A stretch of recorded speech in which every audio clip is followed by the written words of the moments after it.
Pode começar. Obrigado. Pessoal, boa noite. Sejam bem-vindos à nossa aula. A nossa aula de hoje é a primeira aula de planejamento e gestão estratégica. Nesse conteúdo, a gente vai ver um pouquinho ali do início da administração, né? E um pouco, né, logicamente, do planejamento estratégico. Então, a gente vai ver aqui como é que surgiu a administração, né? Como ela apareceu, como ela se evoluiu até os dias de hoje, né? E qual o ramo dela que parte para essa questão do planejamento estratégico, né? Planejamento e gestão estratégica. Okay? Qualquer dúvida vocês podem me parar, né? Pode perguntar. Para quem não me conhece ainda, meu nome é Alisson, eu sou professor já tem um tempinho, sou professor da Politécnica já tem alguns anos. Eu sou formado em mineração e administração e segurança do trabalho.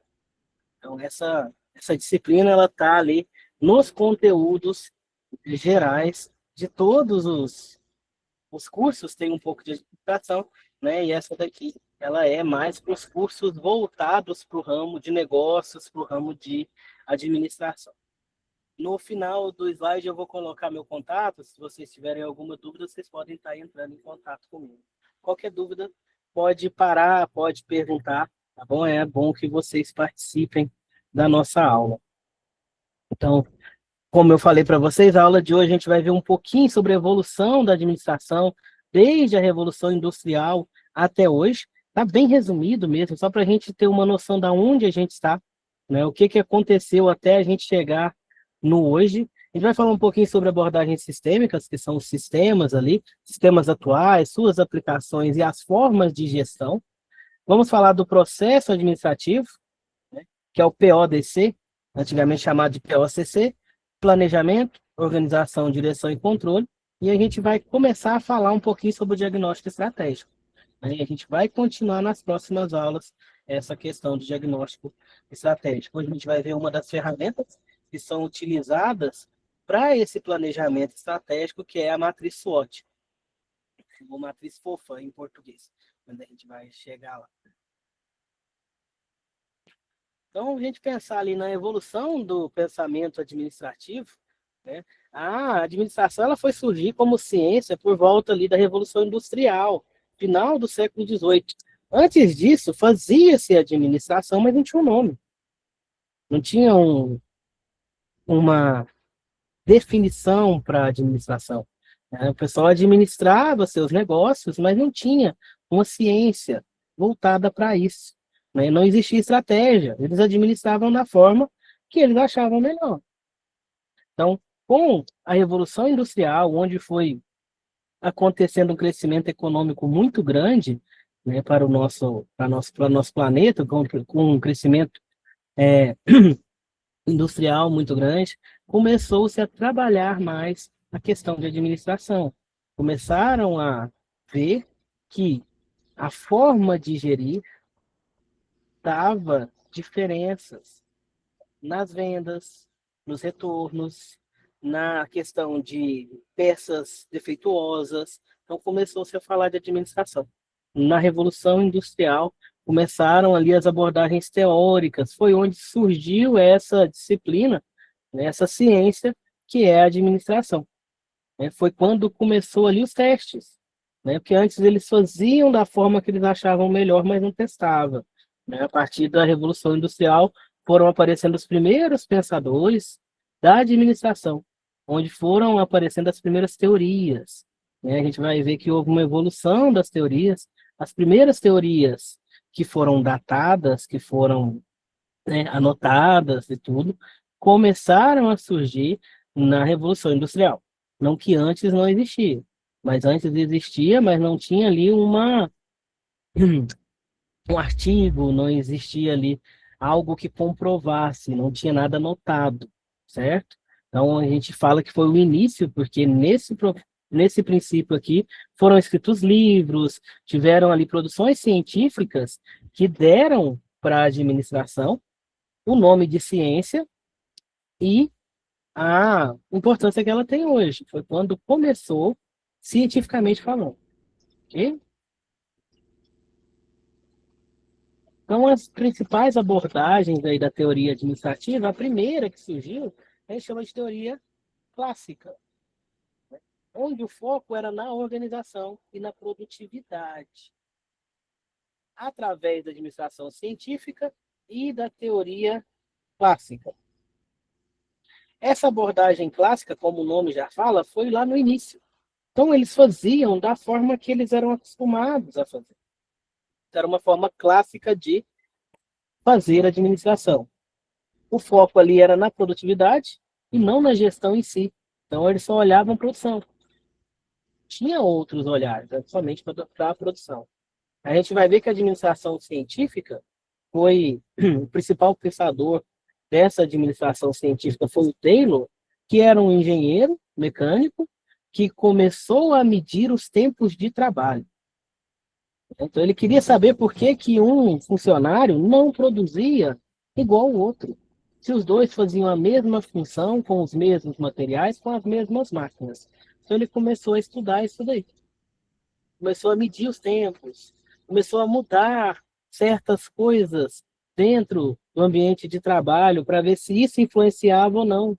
Né? Foi quando surgiu a administração científica, porque para ele a administração era uma ciência exata, igual matemática.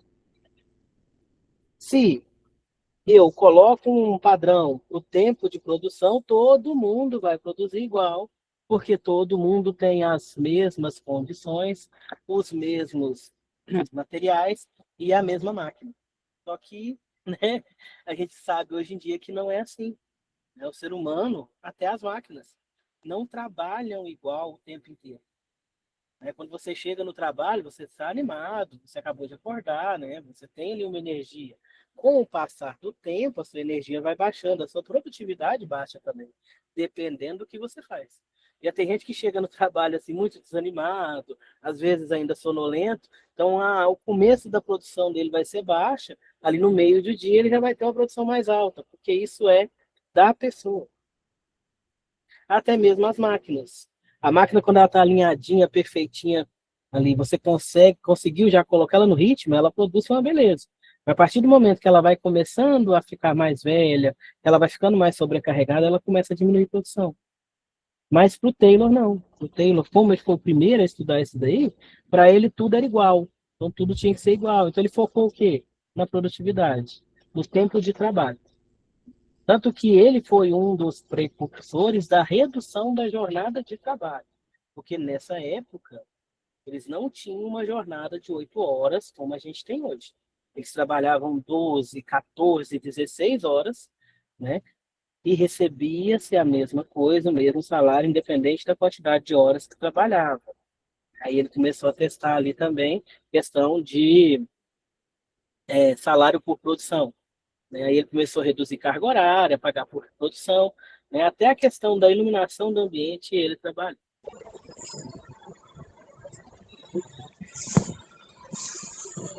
Certo? Alguém tem alguma dúvida?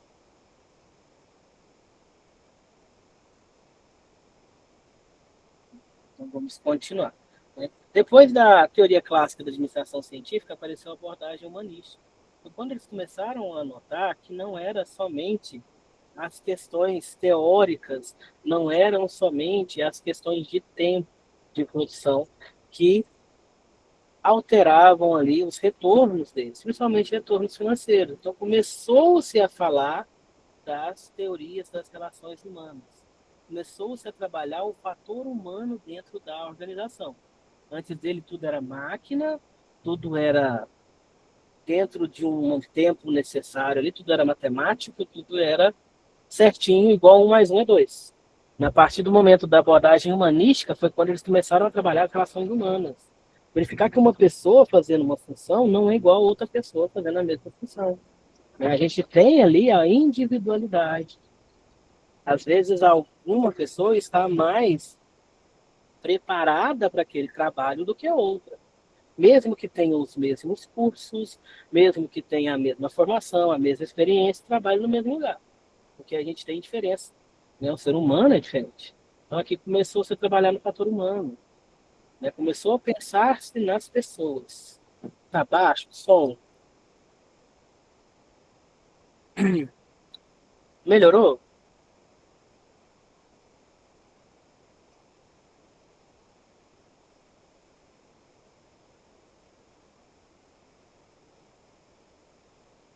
Eu vou tirar o fone, eu vou ficar com o fone do microfone do computador para ver se melhora.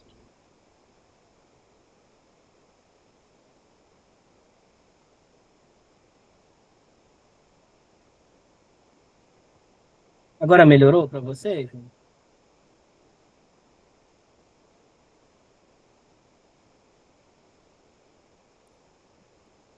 Ou tá da mesma forma?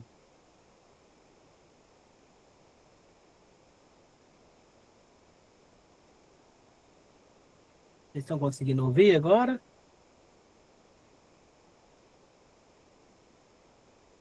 Alisson, aqui tá normal o som. Tá normal? Tá. Júnior, quer tentar entrar, sair e entrar de novo? Porque talvez pode ser a sua conexão, né? Alguma coisa assim. De vez em quando o Meet dá isso. Isso. Ele saiu e vai entrar novamente. Beleza, que Vai de vez em quando tentar. acontece isso mesmo. Que aí para alguns tá saindo áudio, para outros não. É, mas tá tranquilo. Tá ótimo. Vou ficar sem o fone. Se tiver dando alguma interferência, vocês me avisam, por favor, porque sem o fone pode dar microfone. Certinho. Continuando aqui, pessoal, na abordagem humanística, começou-se a trabalhar as relações humanas, o fator humano dentro da organização, né? Ainda não é como hoje, tá? Que foi o princípio.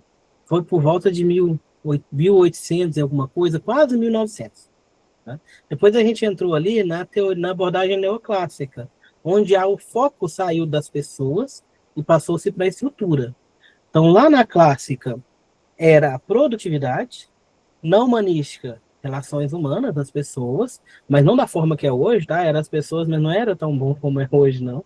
E a neoclássica a gente começou a trabalhar a estrutura de trabalho. Foi aonde apareceu ali a teoria da burocracia, né? O que é burocracia? A gente pensa em burocracia, a gente pensa em papelada.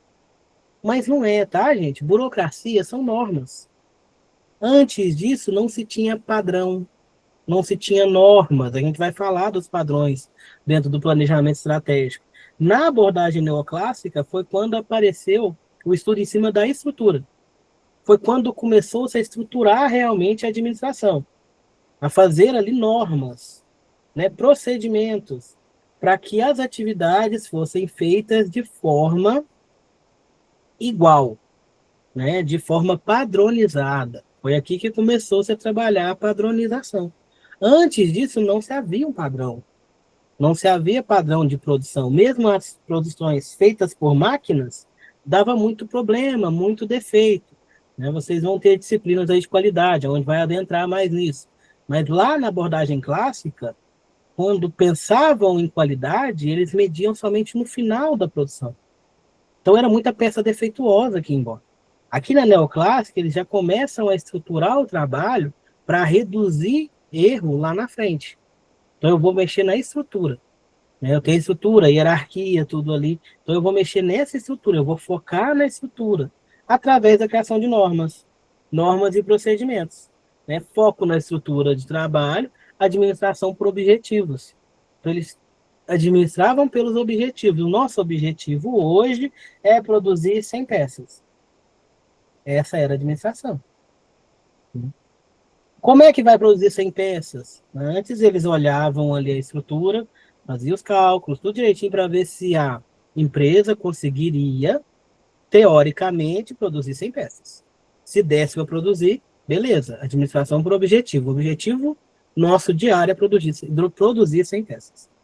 Né? Como? Aí tinha os procedimentos. Como é que eu faço para produzir 100 peças? Né? Aí tinha lá, você vai chegar a tal hora, vai começar a tal hora, intervalo a tal hora, tal, tal, tal, né? Que é o foco na estrutura de trabalho. Aí entra também ali a estrutura hierárquica também da empresa. Tá bom? A gente não vai adentrar muito aqui, porque vocês terão disciplinas específicas das teorias da administração. Em quarto, aqui a gente tem a estruturalista, né? Modelo burocrático, análise estrutural da organização. A neoclássica ela vem ali introduzindo a burocracia A estruturalista, ela fez a burocracia do que a gente entende hoje, né? O início das normas foi na neoclássica, na estruturalista foi o boom, né, das normas e procedimentos. Tanto que as duas ali chega um momento que as duas se misturam, porque uma está é, trazendo a outra, né? Ela está ali introduzindo a outra abordagem. Né? Tanto que a estruturalista continua trabalhando na questão estrutural das organizações. Né? Aqui não vai ser somente estrutura física, também vai vir ali a estrutura organizacional. Organização, gente, é todo e qualquer grupo de pessoas que trabalhem por um objetivo. É que a gente fala organização, empresa. Empresa é uma organização, mas nem toda organização será uma empresa, certo? Organização, na definição, é um grupo de pessoas unidas por um objetivo. Né? Por exemplo, a escola é uma organização. Ela é uma empresa porque, né, tem administração, tem lucro, tem tudo. Mas assim, uma sala de aula, por exemplo, é uma organização. Né? Você vai fazer um trabalho em grupo, vocês são uma organização. Um grupo de pessoas com o objetivo de fazer um trabalho e receber uma nota. Mas não é uma empresa, tá? A empresa, ela tem ali, né, os fins lucrativos, tem a questão de administração dela. Então, toda empresa é uma organização, mas nem toda organização é uma empresa. Então, quando falar de organização aqui, é empresarial, tá, gente? Na disciplina, toda vez que eu falar de organização, é empresa também. Tá? Mas fora, quando a gente fala de organização, a organização é um grupo de pessoas com um objetivo em comum. E vocês vão ver nas outras disciplinas também, que a gente tem organizações não lucrativas, né? As ONGs ali, não governamentais, aí tem instituição pública, vocês vão ver tudo isso daí ao longo do curso de vocês.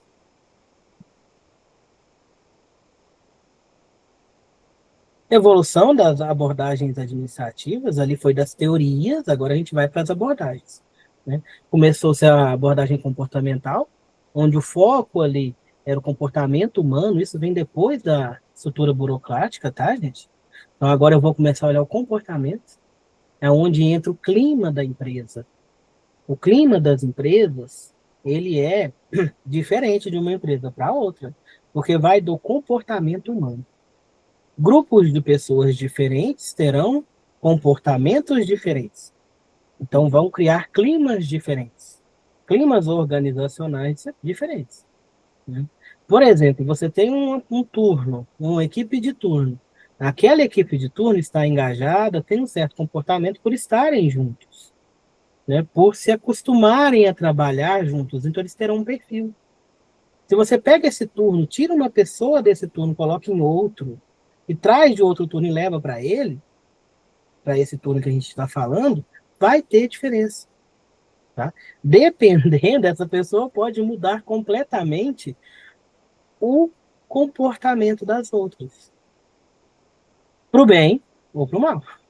Pode aumentar ali a produção, pode aumentar ali a questão de responsabilidade, ou pode diminuir também, né? Porque é o comportamento, comportamental. Aí ele já entra as questões ali da teoria de Maslow, que vem ali as nossas necessidades. Aí depende da pessoa, aí tem os valores pessoais e tal. Tudo entra aqui na abordagem comportamental. Agora a gente vai verificar os comportamentos das pessoas e como eles vão influenciar no desenvolvimento organizacional. Quando eu troco um gestor de lugar, é estratégico. Eu tenho um gerente, eu tenho as metas para ele bater, ele não está batendo. Eu vou lá e troco o gerente. Isso é estratégico. A gente vai falar de liderança. O líder, ele molda a equipe, mas a equipe também molda o líder. Então, se eu troco a liderança, eu vou ter uma mudança de comportamento da minha equipe. Essa mudança pode ser positiva ou negativa. É igual jogador de futebol. Você contrata os jogadores mais caros do mercado. Aí o time não ganha. Quem que eles mandam embora? Quem que eles trocam? É o técnico, é o líder. Isso é estratégia. Como é que eu vou mandar embora os jogadores que eu demorei meses para contratar, que eu estou pagando salários milionários para eles, aí eu simplesmente vou mandar eles embora, vou colocar outros. Não, eu vou trocar o líder. Porque o líder molda a equipe também, né? Acaba moldando o líder. Nesse caso, o líder molda a equipe. Isso é estratégia. É uma mudança estratégica. Trocar um líder, trocar um gestor, trocar um gerente, trocar um supervisor, né? Fazer ali um remanejamento. Isso é tudo estratégia. Tá? Às vezes, naquele momento, eu preciso de um líder mais duro, mais rústico, mais ríspido, talvez, né? Para alcançar aquele objetivo que eu quero naquele momento. Depois eu destroco, coloco o outro líder que é mais tranquilo, mais calmo. Então a gente vai fazendo essas mudanças por estratégia. Isso é planejamento estratégico também. Né? Lá na abordagem comportamental foi quando começou -se a verificar isso. Depois da abordagem comportamental, a gente entra na abordagem sistêmica. Né? As organizações são sistemas abertos. Como assim? A minha empresa não é fechada. Ela não é um sistema completamente fechado. Ela interage com o ambiente. A gente vai falar disso mais para frente. Ambiente interno e externo. Né? O interno, lógico, eu preciso cuidar, mas o externo influencia. Exemplo, pandemia. Quem não quebrou na pandemia passou aperto. Porque foi algo externo. Mas algo externo que mexeu em tudo. Porque parou tudo, todo mundo lockdown, todo mundo em casa. Né? Então, as empresas que não conseguiram, né, ali trabalhar as questões e mudar, talvez, sua forma de vender, sua forma de comunicar, jogar para a internet, vender online, não conseguiram ficar em pé. É um exemplo ali da abordagem sistêmica, porque não é somente o meu clima organizacional, não é somente dentro da empresa. Eu tenho interferências do ambiente externo, que é fora. Né? Então, as organizações são sistemas abertos. Elas comunicam com o ambiente externo e o ambiente externo influencia na minha organização. Essa influência, eu preciso aprender a aproveitar ela, porque é fácil falar que é boa ou ruim, mas depende do momento e a forma como eu vejo. A gente vai ver na questão estratégica. Né? Problema não é castigo. Problema a gente vê como oportunidade. Certo? No planejamento estratégico. Se eu tenho um problema, eu tenho uma oportunidade de testar novas tendências, novos trabalhos, novos comportamentos, né? E quem sabe esses novos comportamentos vão me trazer muito mais benefícios do que eu imaginei. Então, problema para a gente aqui no planejamento estratégico não vai ser problema, ele vai ser oportunidade. Oportunidade de melhorar, oportunidade de vender, oportunidade de crescer. Então, a gente não pode ver o problema como ameaça. A gente tem que ver ele como oportunidade. Sistema aberto. Na minha empresa, sistema aberto. Exemplo aí, a cibernética, teoria matemática, teoria geral de sistemas. Né? São as teorias que foram escritas dentro dessa abordagem sistêmica. Abordagem contingencial. Essa aqui é danadinha. Né? Tem gente que vive nela até hoje. O que é essa abordagem contingencial? É aquela empresa que trabalha apagando incêndio. Ou seja, ela não tem um planejamento estratégico, ela não tem uma boa administração e ela acaba trabalhando somente nas questões urgentes. A gente vai falar mais para frente. A gente tem questão importante, questão não importante, questão urgente. Então ela acaba trabalhando só nas urgentes, porque ela não teve um planejamento para as questões importantes e para as não tão importantes. O que é urgente hoje é o que era importante ontem e eu não fiz. Aí hoje se tornou urgente. Eu tinha um prazo para entregar um trabalho, igual vocês, né? As tarefinhas de vocês. Vocês vão ter um prazo para entregar todos os trabalhos. Hoje, para vocês, entregar os trabalhos é algo importante. Precisa ser feito, tem uma data para concluir. Quando chegar lá em março, que é a data final para vocês entregarem os trabalhos, o que era importante que era entregar esses trabalhos, se você não entregar, ele vai passar a ser urgente. Então, você vai trabalhar na abordagem contingencial, você vai trabalhar com contingente, você vai trabalhar em cima do que é urgente. Você vai deixar tudo que você tem que fazer na sua vida, se você deixar o seu trabalho para para a última hora para você fazer o trabalho. Então, essa abordagem não é boa. Por que que ela não é boa? Você ficou 3, 4 meses ali sem estudar e vai fazer o trabalho no último dia. Seu trabalho vai sair bom? Vai sair da melhor forma possível? Não vai. Porque você vai estar trabalhando na urgência. Você está trabalhando na contingência. Teoria da contingência. Então, tem empresa que trabalha nessa abordagem contingencial. Né? É o apagar incêndio o tempo inteiro. Dentro da abordagem contingencial, a gente tem uma ferramenta ambiental, desenho organizacional e a adocracia. Certo? Tudo isso daí está trazendo para a gente essa questão de apagar incêndio. Trabalhar em contingência, trabalhar somente no que é urgente.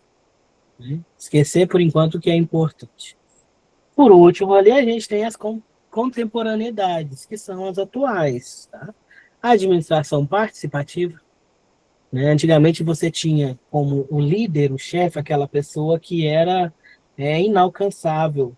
Não era todo mundo que podia conversar com o chefe, com o gerente, com o diretor da empresa, certo? Então, não tinha contato com o restante. Atualmente, a gente tem uma administração participativa, onde a gente tem uma gestão participativa. Todos participam, a opinião de todos é importante. A opinião de todos vai construir a minha organização, a minha administração da organização. Certo? Então, eu preciso conversar. Aí eu vou ter, por exemplo, aqui na contemporaneidade, avaliação dos líderes, avaliação gerencial, né? Para que as pessoas falem, para que a empresa tenha em mãos os dados que ela precisa, aonde que ela precisa trabalhar. Né? Tem um líder que todo mundo reclama dele, ele não está entregando o resultado, o pessoal fala que ele não tem um bom relacionamento interpessoal, o pessoal fala que ele não tem conhecimento, né, estratégico, ele não tem conhecimento naquela organização. Então, a diretoria vai trocar ele de lugar. Através do quê? Dessa participação de todo mundo. De chegar os feedbacks até a diretoria. Né? Feedback, pessoal, para quem não sabe, é uma espécie de um comentário que você faz. Né? Existe feedback positivo, que é quando você está elogiando a pessoa, e tem o construtivo, que é quando você está falando para ela no que ela precisa melhorar. Tá? O povo fala que tem feedback negativo não existe assim, a não ser que você seja ruim, tá querendo, né, brigar com a pessoa, mas a gente precisa enxergar os feedbacks como construtivos. Né? A pessoa está te dando um feedback no que você pode melhorar. Tá? Ela não está te criticando, okay? Ela não está ali te massacrando, ela está te falando o que você precisa melhorar. E a gente vai melhorando dia a dia, a gente vai construindo igual um prédiozinho, a nossa vida. Então, ela é construtiva, vai subindo ali para a gente. Então, esse é o feedback construtivo, é aquele que te traz os pontos aonde você precisa melhorar. Falando em melhorias, entra a qualidade total. Né? Gestão de qualidade total. O que é a gestão de qualidade total? Trabalho toda a minha administração para que o meu trabalho, o meu processo, o meu produto seja entregue com qualidade total. Eu vou ter qualidade em todo o meu processo produtivo, em toda a minha administração, não só no produto final. Se todo o meu processo opera com qualidade, se eu trabalho com matéria-prima de qualidade, se os meus colaboradores estão treinados, conhecem o trabalho e são mestres no que fazem, o meu produto a ser entregue vai ser um produto de alta qualidade. Então, isso que é a qualidade total. Né? É melhoria contínua, né? Eu sempre tenho algo que eu posso melhorar, e qualidade em todo o meu processo. Nas pessoas, no produto, na matéria-prima. Okay? Então, essa aqui é a contemporaneidade. Né? Quem já trabalha em empresa, quem tem algum contato, talvez já deve ter ouvido falar da qualidade total. Né? A qualidade total é isso, é a teoria da melhoria contínua. Você pode melhorar o tempo todo, e se todo o meu processo, se tudo que eu trabalho está operando com qualidade, eu vou entregar um produto ou um serviço de qualidade. Ali tem outras práticas modernas, igual a japonesa, que já pessoal já está esquecendo dela um pouquinho ali, o 5S. O 5S já virou 6 Sigma, né, que já virou housekeeping, mas é tudo na mesma pegada, tá, pessoal? São as evoluções, né? Cada momento histórico ali a gente tem um foco em uma ou mais, né? Teorias, desculpa, teorias ou trabalhos, né? Formas de trabalhar. Okay? Então, o contemporâneo é o nosso dia de hoje, né? Cada dia melhora-se mais. Atualmente, muito atual, o que está pegando mais nas empresas é o ESG. O que é ESG? É uma sigla em inglês que fala-se de trabalhar os três pilares. O E é meio ambiente, o S é o social e o G é a governança. Meio ambiente, trabalhar de forma sustentável, cuidando do meio ambiente, para que não polua, para que não, acabe com os recursos não renováveis, etc.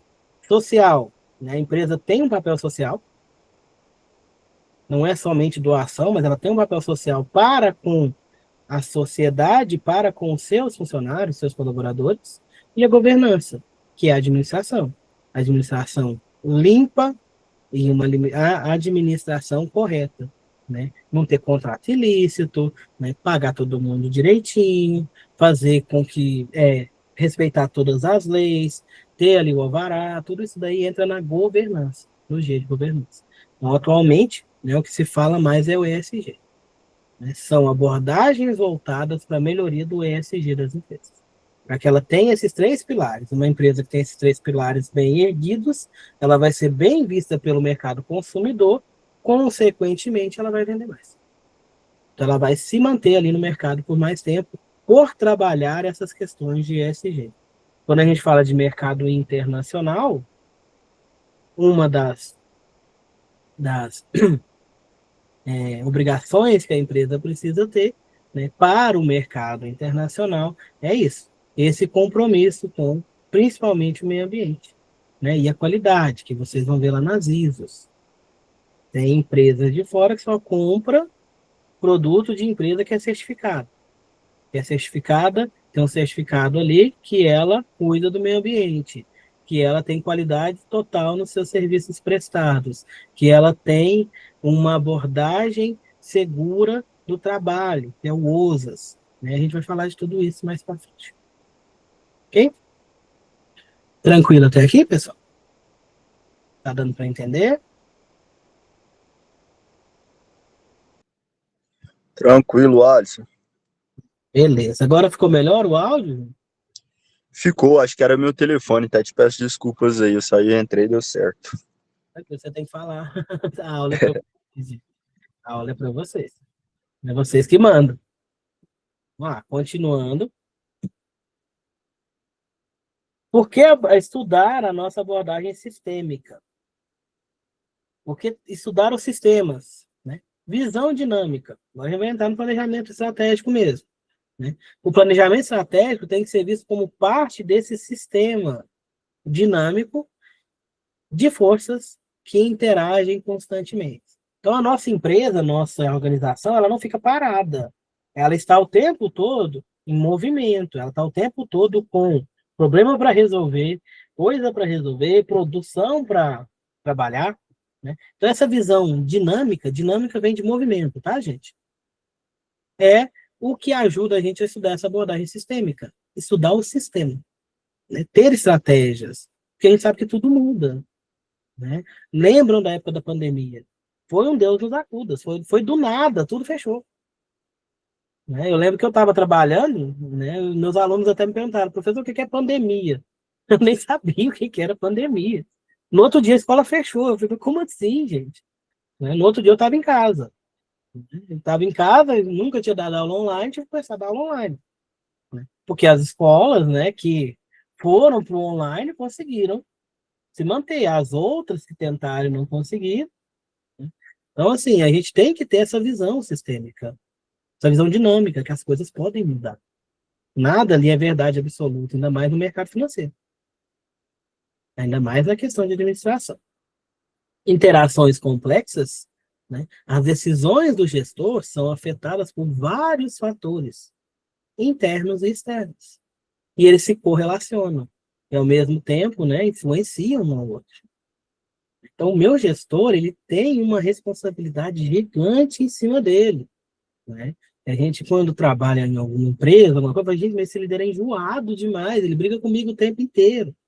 Mas ele está sendo cobrado o tempo inteiro, certo? E as decisões dele são muito importantes. E para ele tomar essas decisões, ele precisa enxergar esses fatores, internos e externos.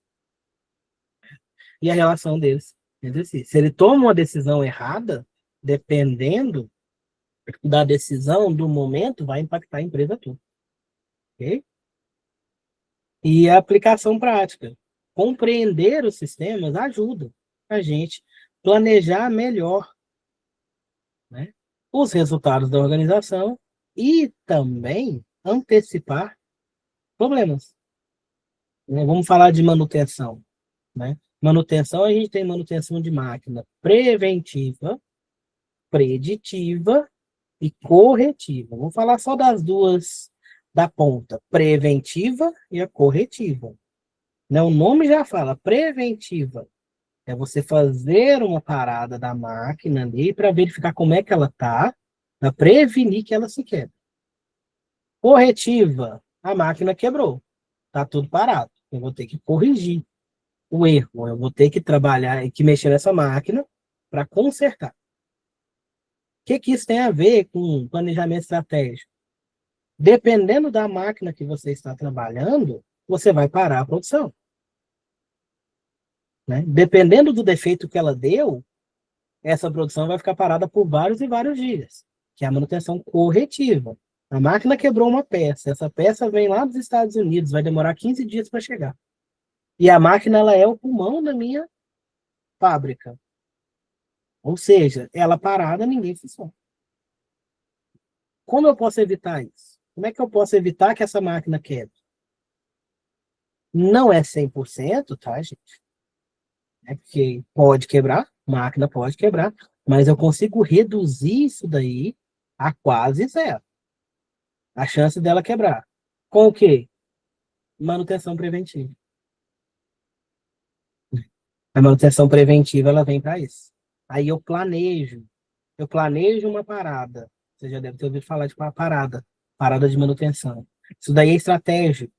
Eu planejo um momento para parar a minha produção, para que as máquinas sejam estudadas, avaliadas, e se tiver algum conserto para fazer, já fazer ali, na hora. Isso daí foi planejado, então não vai afetar lá no final do mês a minha produção, porque eu planejei. Agora, se a minha máquina quebra, eu tenho que fazer uma manutenção corretiva, vai afetar. Porque o tempo que ela ficar parada ali, eu não planejei. Né? Eu não coloquei ele no meu fluxo ali, no meu cálculo. Mas daí é um exemplo da aplicação prática. Compreender e planejar os sistemas.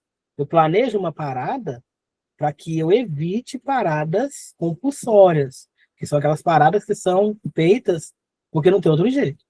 Então, um exemplo é manutenção de máquina. Tá? Até aí dentro do ambiente corporativo, vamos sair da indústria, vamos para o ambiente corporativo.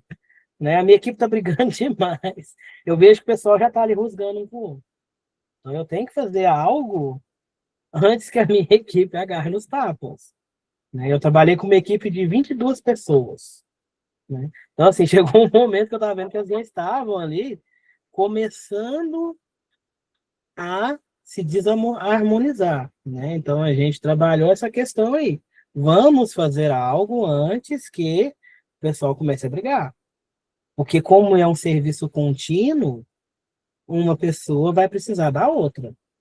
E se essas duas pessoas pararem de conversar uma com a outra, a gente não vai ter fluxo.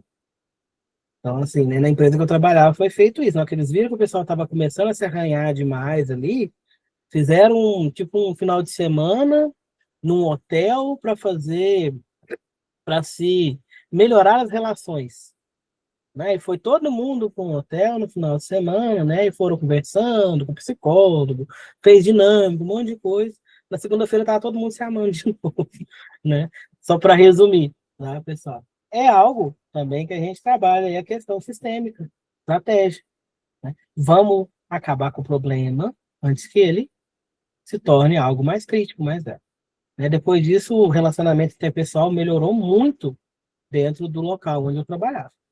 Até o momento que eu saí de lá, né, que eu fui trabalhar em outro local, o relacionamento interpessoal estava beleza, estávamos, né, porque antes estava difícil de trabalhar, estava ficando difícil de trabalhar por causa de briga entre pessoas aí dentro daquele sistema corporativo. Então, tanto no corporativo, tanto nas relações pessoais, quanto nas relações máquinas, relações industriais, a gente precisa tentar antecipar problemas, né? Então, essa visão sistêmica, a visão do todo, a gente tem que ter o tempo inteiro, a ter uma estratégia, né?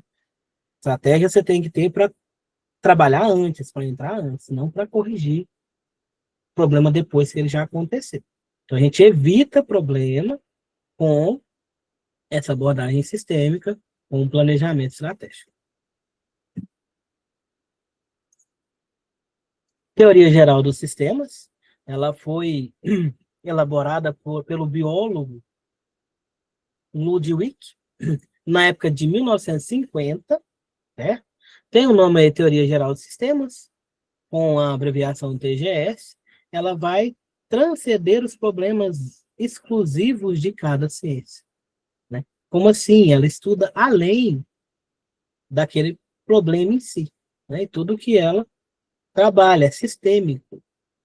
Objetivo: proporcionar princípios e modelos gerais aplicáveis a todas as ciências voltadas para a administração, uma visão integrada, aproximar as fronteiras entre diferentes áreas de conhecimento e uma abordagem totalizante.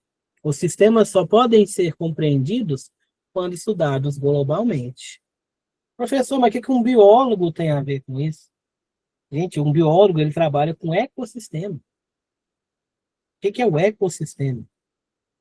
Né? É o sistema natural de todas as relações entre animais, plantas, ar, água, ambiente. Então, ele entende de sistema. É igual quando a gente vai ao médico. Né? Você chega no médico, eu estou com dor de cabeça. Aí eu te passa um remédio para dor de cabeça. Dor de cabeça não passa. Né? Aí o que o médico vai olhar? Ele vai olhar o todo. Ele vai começar a estudar a causa. Não o sintoma. O sintoma é a dor de cabeça. A causa ele precisa investigar. Para investigar a causa, ele vai olhar o sistema. O sistema do seu corpo. Do corpo todo. Quais são os fatores que podem gerar dor de cabeça? Quando você tem essa dor de cabeça? Você já observou alguma coisa? Isso daí é o sistema. Né? Então, observar o sistema é isso daí. Né? A dor de cabeça, por exemplo, pode ser um problema estomacal da pessoa. Nem é na cabeça.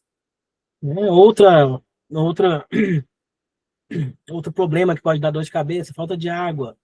A pessoa está desidratada, ela vai dar dor de cabeça. Vista, pode dar dor de cabeça. Então você tem que olhar o geral, né? Olhar o sistema. O biólogo, ele trabalha o sistema, o ecossistema. Ele é mais voltado para animais e plantas. Né? O médico é para o corpo humano, é para a pessoa. Então ele joga isso daí para a administração, para todas as ciências. Né? Olhar o todo. Eu estou com um problema aqui, né? Eu só enxergo aquele problema. Eu preciso achar a causa, eu preciso olhar o sistema. O que está acontecendo ao redor? Que está causando esse problema? Para que eu possa resolver ele. Resolver da melhor forma possível, que é atacando a causa, não o efeito, não o sintoma. É a manutenção preventiva. Eu vou trabalhar ali a máquina antes que ela quebre. Quando eu estou fazendo a manutenção preventiva, eu vejo que o eixo está trincando. Então, eu não vou esperar ele trincar para eu trocar. Né? Manutenção preventiva, está trincando. Então, eu vou fazer o quê? Eu faço ali um levantamento de quanto tempo, mais ou menos, ele vai aguentar para dar tempo de comprar outro eixo e ele chegar. Então, isso aí é o sistema. É você ver o todo. Então, essa é a teoria geral dos sistemas. A gente vê a organização como um todo, como se a gente saísse dela para olhar, e não olha somente ela, vê também o ambiente externo. O ambiente externo, ele faz trocas com o ambiente interno da empresa, né?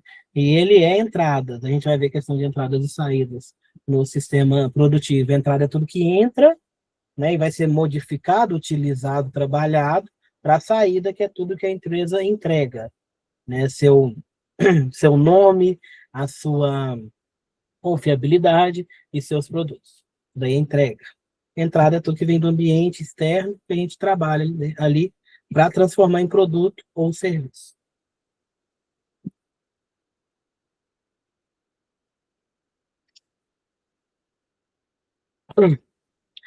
A crítica e a visão fragmentada, né? Era criticada a visão do mundo dividido em áreas isoladas, né? Nessa teoria geral dos sistemas, né? Como a gente estuda? Física, química, biologia, né? Ciências isoladas, mas todas elas se interagem, né? Tem a física e a química, tem hora ali que você vai estudar físico-química, que não dá para separar mais o que é física e o que é química. Então, a natureza ela não está dividida assim. Então, por que as organizações estarão? O setor financeiro não tem nada a ver com o setor comercial, que não tem nada a ver com o setor produtivo. Não, é um sistema, um depende do outro, né? O financeiro, como é que ele vai calcular ali, vai fazer os pagamentos, vai fazer os recebimentos, se eu não tiver a produção e não tiver o comercial para vender, né? Então, eu tenho essa interação. Então, ele não pode ser separado, segmentado. Lógico, chega um momento que eu consigo dar uma separadinha, mas um precisa do outro. Então, o sistema é um todo, né? Se eu tenho um problema, pode ser pontual ou pode ser um problema sistêmico do sistema todo. Cibernética e administração. Cibernética é uma ciência relativamente jovem, tá? Ela vem ali de 1943, 1947, e é relacionada à atividade de governar e conduzir navios. Foi voltada ali para informática, certo? Definição, ciência de comunicação e de controle, tanto de sistema vivo quanto de máquina, né? Comunicação torna os sistemas integrados e coerentes, eles têm que se comunicar. E essa comunicação tem que ser coerente, né? O setor produtivo vai comunicar com o setor comercial. Como assim? Um não tem nada a ver com o outro. Tem. O comercial precisa vender. Ele precisa comunicar com o produtivo porque chega um pedido de 1 milhão de peças. O comercial não tem nenhuma relação com o produtivo. Não, eu te vendo, amanhã eu te entrego. A produção vai conseguir entregar amanhã, né? Precisa desse contato. Ele produz 1 milhão de peças por dia, então ele pode entregar. Mas o comercial já vendeu 20 mil para outra empresa, 100 mil para outra, ele não vai conseguir entregar 1 milhão para essa empresa que é 1 milhão. Então eles se comunicam, precisa ser integrado. Pô, eu não posso vender algo que eu não tenho como produzir. Ok? E controle. Regula o comportamento dos sistemas. Faz com que eles trabalhem juntos, como uma máquina, como se fossem engrenagens ali, girando e trabalhando o conjunto, fazendo rodar o sistema. O que é um sistema? Né? O sistema é qualquer conjunto de elementos que são relacionados entre si. Ok? Formando uma atividade para atingir um objetivo.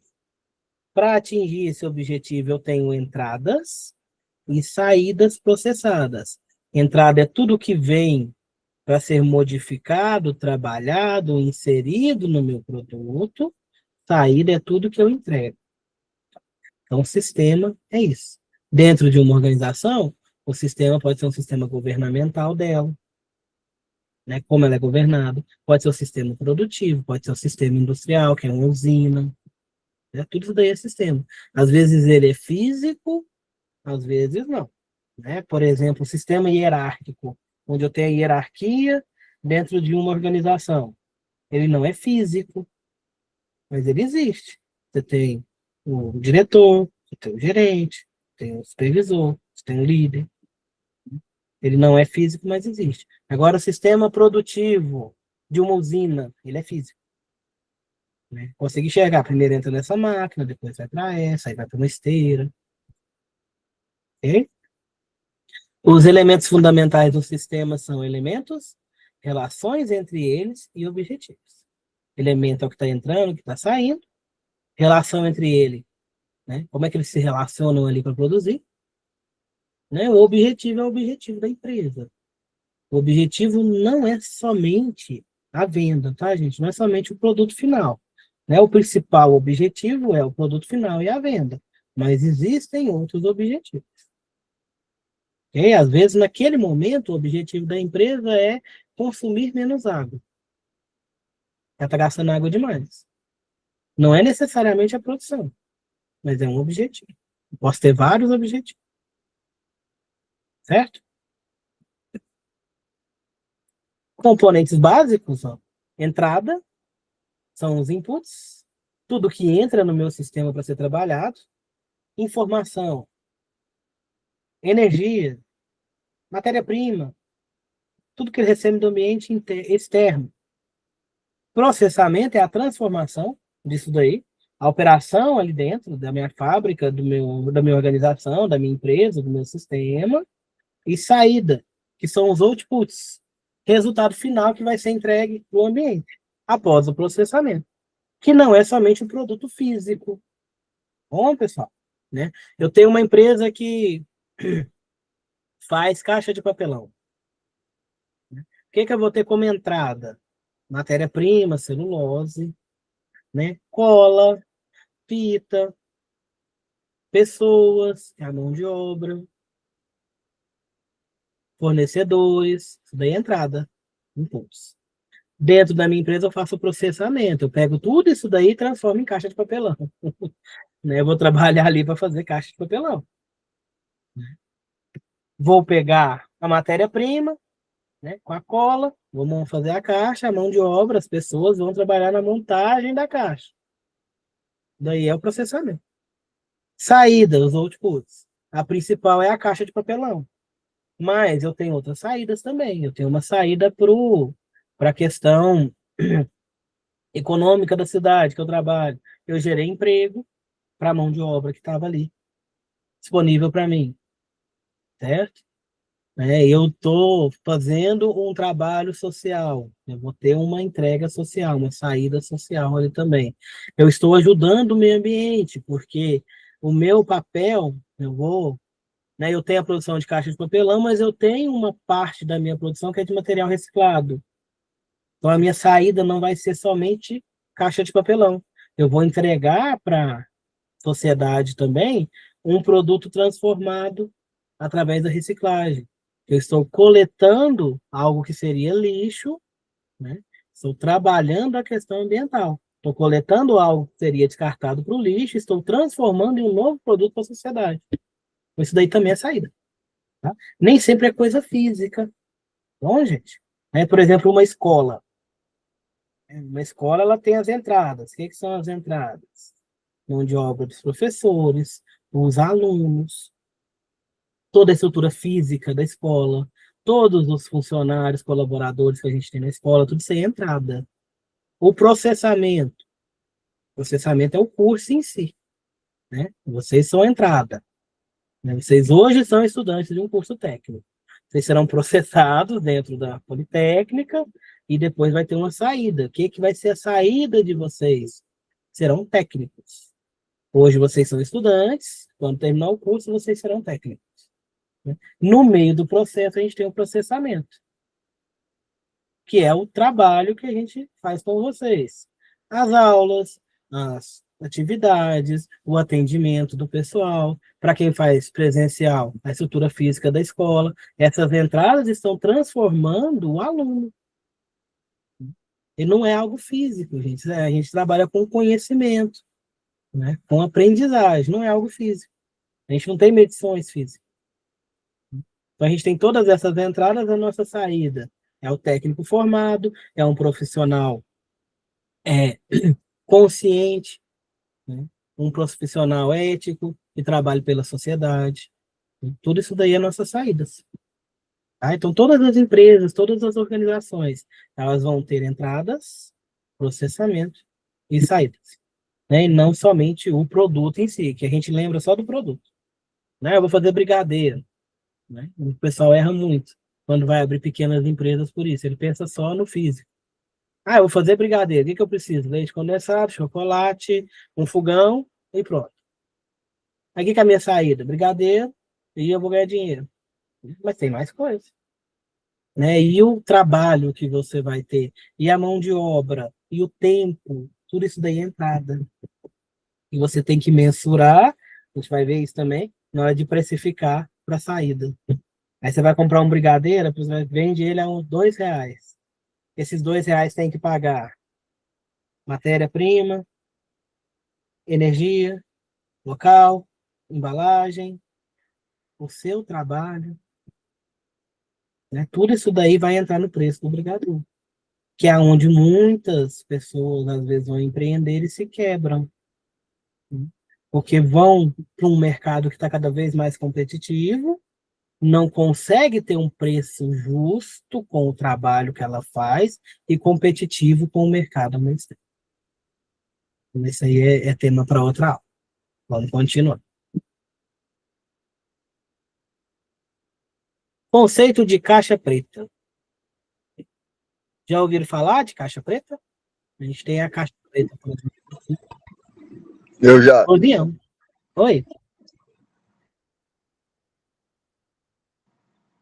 Eu já ouvi falar sobre o tema.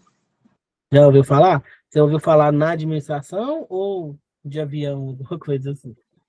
Não, na parte da administração mesmo. Na parte da administração mesmo. Então, é aonde você trabalha ou não? Na MOB, empresa da parte de logística, lá Logística. de São Paulo. Muito bom.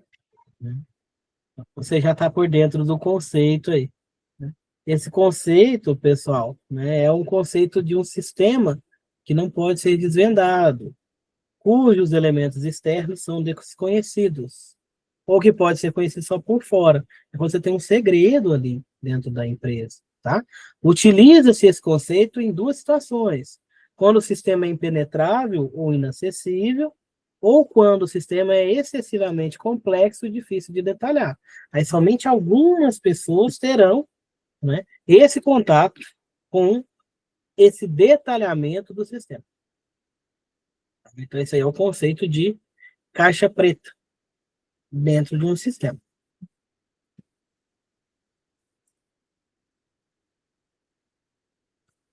Feedback, retroalimentação de sistema, eu já adiantei o feedback um pouco antes aí na aula, né? Seria retroação ou retroalimentação? Como assim? É o retorno da informação. É o comentário, é o retorno que você tem em relação a um padrão estabelecido, né? Quando ocorre um desvio, por exemplo, né, a gente vai ter que ter uma ação para corrigir esse desvio, que é a retroação. O que ela faz? Ela regula a entrada para aproximar a saída do valor desejado. Se eu tenho um problema lá na frente, um desvio, eu preciso corrigir aqui atrás para que seja corrigido lá na frente também. Tá? Aqui o feedback entra como retroação, né? O que pode ser esse feedback? Pode ser uma reclamação do meu cliente.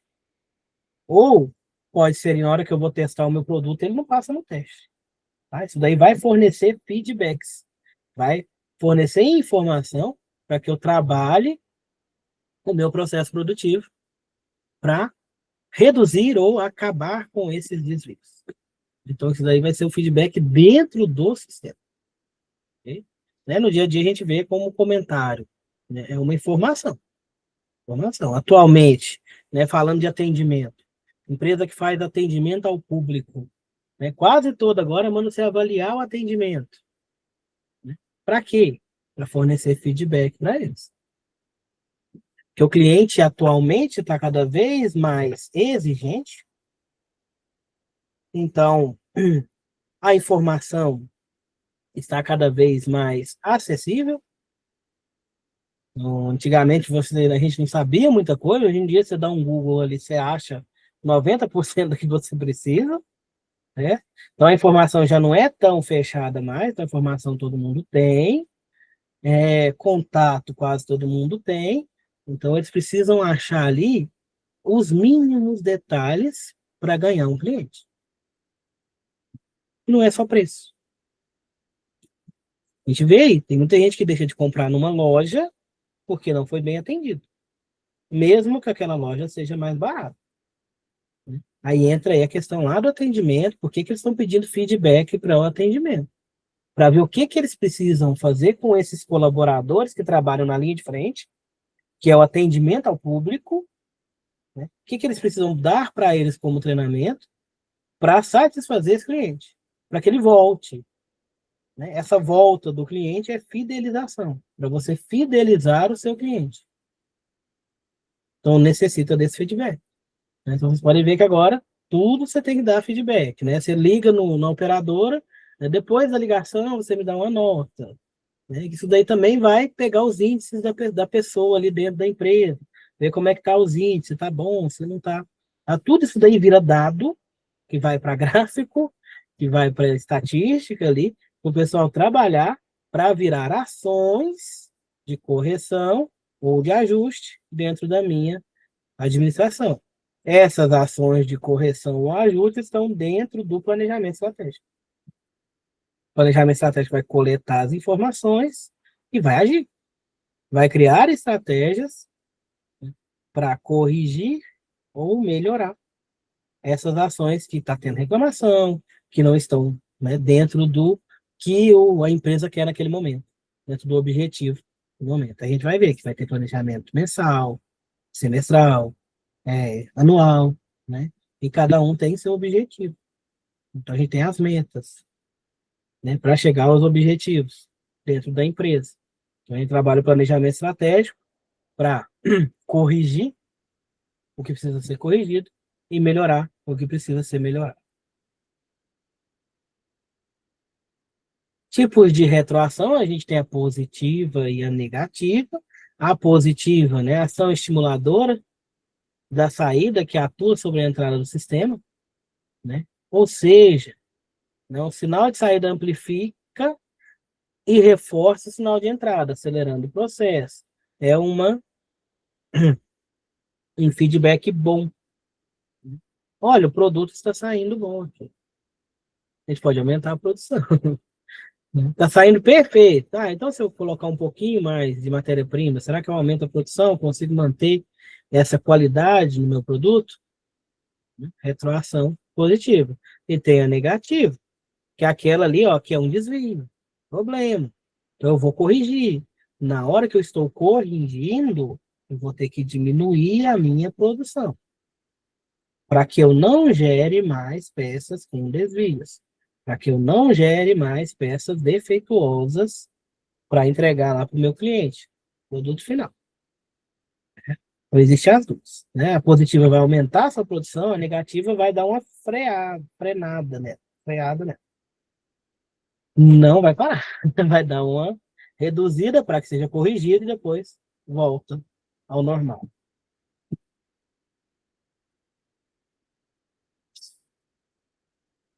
Homeostasia, o equilíbrio dinâmico, esse conceito ele é original da fisiologia animal, é um equilíbrio dinâmico obtido através da autorregulação. Capacidade do sistema de manter as variáveis dentro dos limites normais, mesmo quando você tem estímulos externos que podem alterá-los. É o corpo da gente. O corpo da gente, ele trabalha esse equilíbrio. Está muito calor. O que o meu corpo faz? Para que eu não aqueça demais o corpo, ele começa a liberar suor. Né? Porque o suor ele vai ajudar a resfriar a nossa pele. Ok? Então, isso daí é um exemplo aí de equilíbrio do nosso corpo. Ele está trabalhando para reduzir a nossa temperatura através do sol. Certo? Então, é um exemplo. Isso daí foi aplicado para as organizações. Foi aplicado porque as organizações são sistemas, igual o corpo da gente tem o sistema digestivo, sistema respiratório, sistema muscular, etc. Então, as organizações também, a gente vai ter os sistemas ali dentro. Então, foi adaptado para ele. Como funciona? Através de dispositivos de feedback que reagem ativamente às informações recebidas. né? Isso daqui a gente pensa numa linha de produção já toda automatizada, que vai medindo ali suas peças, os seus produtos, e vendo o que está acontecendo. Isso daí, esses dispositivos já vão avisar para os outros que está dando algum problema, para que eles já corrijam, seja ativamente ali as informações recebidas. Ele manda um sinal para o outro dispositivo ali para ele consertar, para ele melhorar, né? Para manter esse equilíbrio dinâmico. Por exemplo, né, eu tenho uma fábrica de batata. Aí as batatas estão com problema no corte, estão saindo deformadas, né? Como é que vai acontecer esse equilíbrio dinâmico, né? Um sistema vai mandar informação para o outro sistema para reduzir a alimentação, para corrigir a questão do corte. Assim que corrigir, ela volta a informação que ele pode aumentar a alimentação, manter ela ali padronizada, para que a produção continue efetiva, né? Consertou ali o problema do corte, manda alimentação, né, que agora vai dar certo, né? A avaliação. A eficiência é medida pelos erros ou desvios nas correções feitas pelo sistema. Aí deu para corrigir ou não? Aí vai testar. É onde entra, por exemplo, o técnico de qualidade. O técnico de logística também pode trabalhar nessa questão, né? Onde eles entram ali, né, para avaliar essas correções, ver se elas foram eficientes ou não, o que dá para melhorar, né? São aonde os técnicos vão trabalhar, não sozinhos, lógico, claro, vai ser em conjunto com o pessoal da mecânica, com o pessoal da segurança, com o pessoal da química, né, com o pessoal da administração, dependendo de qual tipo de problema e qual tipo de empresa que a gente está falando. Informação, dados e comunicação. Dado é um registro, é uma anotação, é uma informação que chegou. Tá? Né? Professor, qual a diferença de dado e informação? Vamos lá. O dado é o primeiro, é a unidade. A informação é um conjunto de dados. Por exemplo, né, eu chegar para vocês e falar número 10. Isso é um dado. Certo? 10 o quê? Ainda não é uma informação. Tá? O dado é um registro. Ó, o registro é 10. O que pode ser esse 10? Pode ser uma nota, pode ser o tempo, pode ser o número de uma casa. É um dado. Tá? A partir do momento que ele passa a ter um significado, ou seja, que ele vai trazer mais dados com ele para formar um conjunto, ele vira uma informação. Aí, ó, o dado 10, número 10. Aí agora eu falo nota. Aí eu já tenho uma informação. Juntando os dois dados. Nota 10. Já é uma informação. Tem um significado. Nota 10. Né? Se eu estiver corrigindo uma prova, é a nota da prova. Se eu estiver te avaliando, é a nota que você recebeu. Nota 10. Né? Aí depende de outras coisas. Tá, eu tirei 10. Beleza, ótimo, tirei 10. Mas quanto que valia? Se valesse 100, sua nota foi péssima. Agora, se valesse 10, sua nota foi boa. Continua, né? Dois dados ali, você tem uma informação incompleta. Né? Eu tirei, aí eu coloco nota 10 em 10. 10/10. Agora você já tem uma informação completa. A nota foi 10 num total de 10. Então, isso é a informação. O dado é a unidade. A informação é o que você faz com esses dados ali. Monta com esses dados. Comunicação é quando eu transmito isso para outra pessoa. Quando eu compartilho. Né? Se eu vou colocar a nota 10, né, escrevo aqui num papel, nota 10. Aluno tal. Mas eu não coloco no sistema de vocês, que é o ProESC. É o sistema onde tem, né, as aulas, as apostilas, aonde vai ficar as notas de vocês. Se eu não coloco lá no sistema, ou seja, se eu não faço essa comunicação, ela vai ser uma informação vazia, porque não vai chegar em quem eu preciso, que é o aluno, que é a secretaria, para emitir seu diploma lá no final. Né? Então, aí eu vou ter dado, informação e a comunicação. Todos são importantes. E um não trabalha sem outro. Uma informação que não é comunicada, ela não é uma informação. Ela é uma informação só, né? Um dado que não tem coerência, que não tem ali um conjunto, ele não é uma informação, ele é apenas um número, ele é apenas um dado. Certo? Isso daí é a diferença de dado, informação, comunicação. Né? No dia a dia, a gente coleta dados, números, valores, fatores, para no final do dia eu trabalhar esses dados, montar informações através desses dados e passo para o meu superior. Comunico à empresa. Né? Eu sou um fiscal. Eu tenho que anotar de hora em hora qual que é a temperatura da caldeira da minha empresa. Então eu vou lá e anoto. Ó, agora está 50. Aí daqui uma hora eu vou lá, 60. Uma hora eu vou lá, 80. Dá. Aí eu olho ali no final do dia, ó, ela ficou entre 50 e 80, a temperatura máxima que ela pode chegar é 90, então ela trabalhou bem durante o dia. É uma informação. Que é o meu relatório, que eu fiz com os dados. Faço um relatório. O meu relatório já vai ser uma forma de comunicação. A partir do momento que eu transmiti ele já passa a ser comunicação. Peguei os dados, transformei eles em informação e passei para frente através de um relatório. Acho que assim deu para entender. A definição de cada um e como eles trabalham entre si.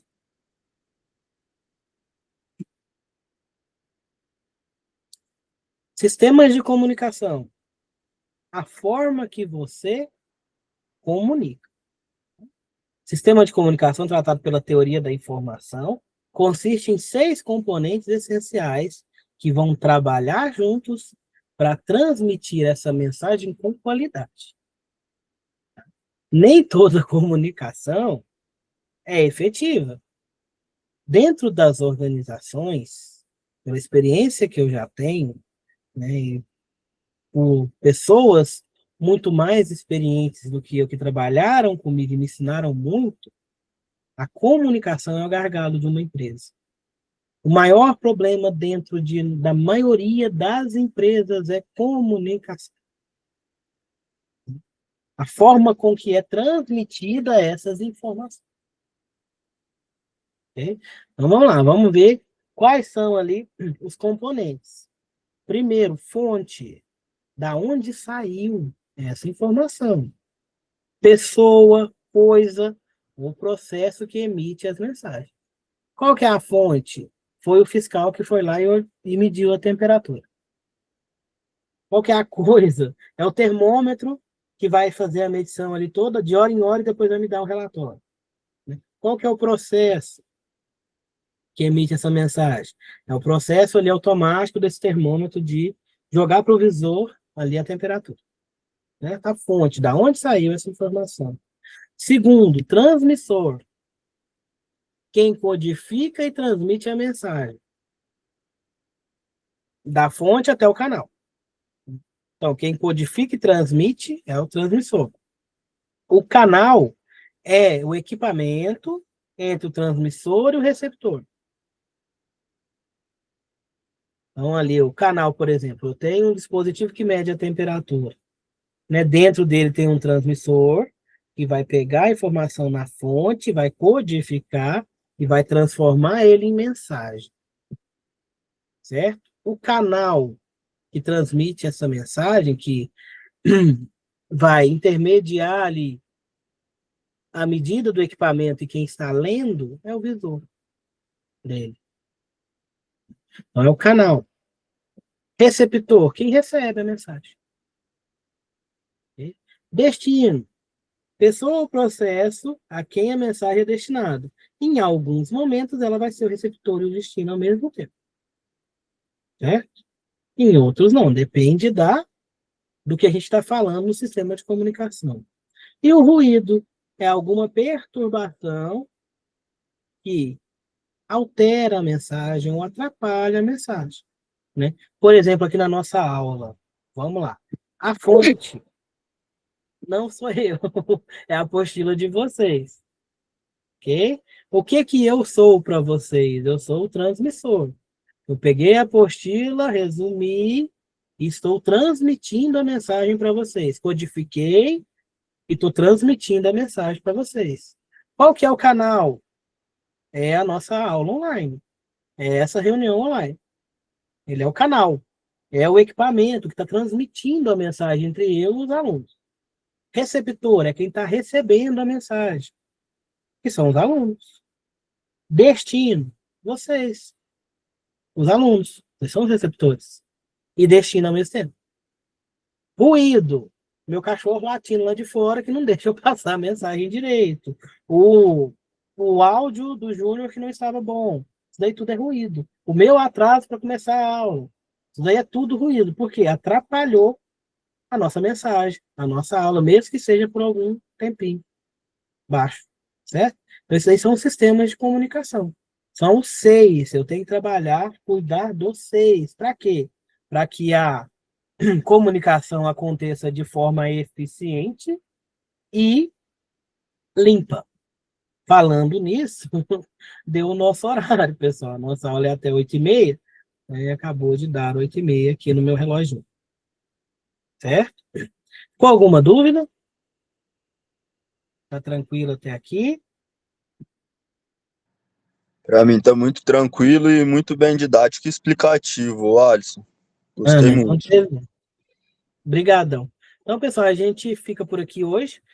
Parei no sistema de comunicação. Próxima aula eu começo da onde a gente parou e continuo, tá bom?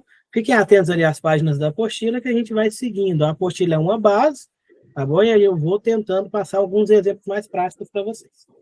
Qualquer dúvida pode entrar em contato, eu vou passar o slide, vou colocar meu telefone no slide, pode passar para a tutora também, que ela me passa. E ela vai colocar o slide para vocês lá no ProES. Boa noite e muito obrigado. Boa noite. Até mais.